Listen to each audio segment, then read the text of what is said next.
Good day everyone! Welcome to my vlog where I share my faith, love, and purpose. Sa araw nga po na ito ay mas pinili ko na ang gamitin na lang na video ay itong mga kabataan na nagbihis ng mga santo dahil may kinalaman naman ito sa ipinagdiriwang natin sa araw na ito.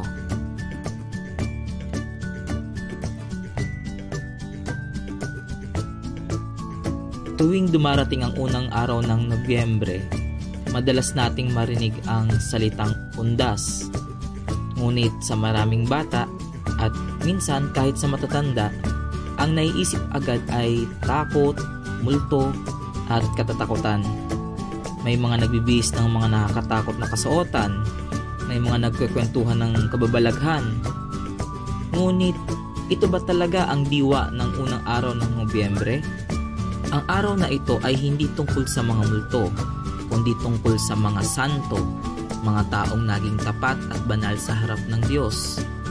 Ito ang araw na inaalala natin ang lahat ng mga banal sa langit, hindi lang yung mga kilalang santo na may pangalan sa kalendaryo, kundi pati yung mga tahimik na santo, yung mga taong nabuhay ng may kabutihan kahit walang parangal o titulo.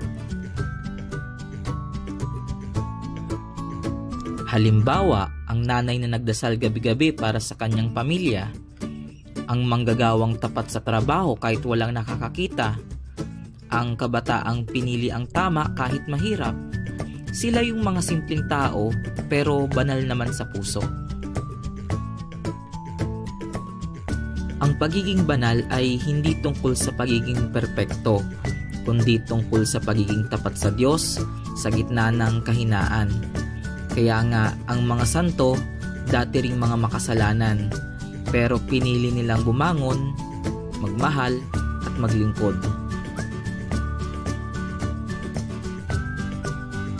Katulad ni San Pedro, minsang tumanggi kay Jesus. Si San Pablo, dating taga-usig ng mga Kristiyano, ngunit binago sila ng pag-ibig ng Diyos at ngayon sila ang ating mga huwaran ng pananampalataya.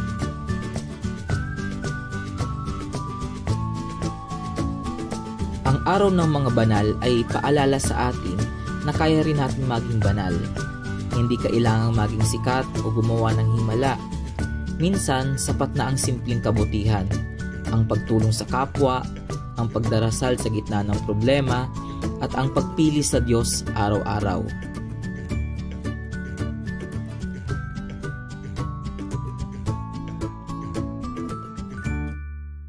Kaya sa tuwing darating ang araw ng mga banal, huwag nating isipin ang takot o dilim.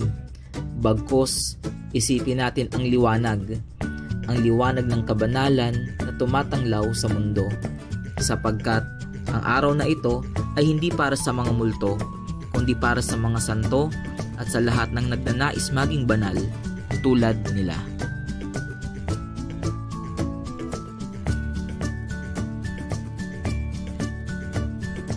Kaya sa bawat araw ng mga banal, tanungin din natin ang ating sarili. Paano ko rin maipapakita ang kabanalan sa simpleng paraan ko araw-araw?